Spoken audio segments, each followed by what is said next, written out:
અમારે એક સ્વામીજી હતા કચ્છની અંદર, હું કથા કરતો આશ્રમમાં. મેં લગભગ 3-4 કથાઓ કરી આશ્રમમાં મારી શરૂઆતમાં.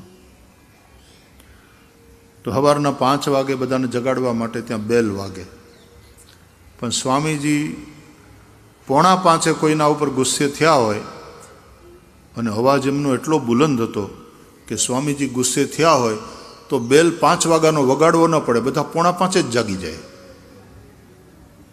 એવો એમનો ક્રોધ અને એવા ગુસ્સો કરે, જોર જોરથી બોલે. પછી એમની તબિયત ખરાબ થાય, કારણ કે એ વખતે એમની ઉંમર લગભગ 79-80 જેટલી હતી. પછી ધ્રુજવા માંડે. પછી જેને ગાળી, મતલબ જેના ઉપર ક્રોધ કરતા હોય એ જેને પંખો નાખે કે સ્વામીજી સ્વામીજી શાંત, હું શાંત, એમ કરીને વળી પાછા એને એવું.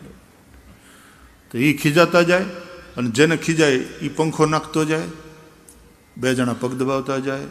એમનું શરીર જરા એનું પાછું દુબળા પાતળા હતા.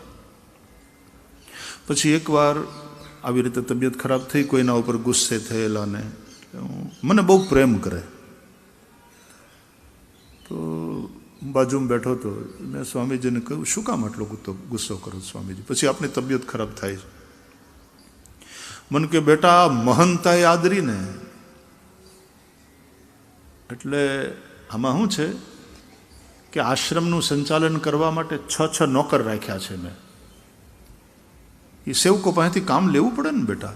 એટલે મેં કીધું બાપુ સેવકો પાસેથી કામ લેવું પડે બરાબર, પણ તમે કીધું 6 નોકર રાખ્યા. 6 તો નથી, હું 1-2 જોઉં છું. તો કે 1-2 ઈવડા, આ તો મૂર્ખા છે. એ તો 6 નોકર રાખ્યા છે મેં. મેં કીધું કયા? તો કે કામ, ક્રોધ, લોભ, મદ, મોહ, મત્સર, આ બધા મારા નોકર છે બેટા. જ્યારે મારે એની પાસેથી કામ લેવું હોય ત્યારે કામ લઉં અને પછી એમ કહું કારું કામ પૂરું, વયો જા ભાઈ, એટલે એને વયું જવું પડે. એ વાત સાચી બાપુ. એ કે આ મહંતા યાદરી છે ને, આ માયામાં ભગવાને મૂક્યા ને આ ભૂમિકા આપી, એટલે આવા બધા નાટક કરવા પડે બેટા. આ નોકર રાખવા પડે, એના વગર કામ થાય નહીં. તમે સાવ સાચું કહેજો, ગ્રહસ્થ લોકો હોય, વેપારી હોય, ઉદ્યોગપતિ હોય, રાજનીતિમાં હોય, કામ, ક્રોધ, લોભ વગર કામ થાય છે?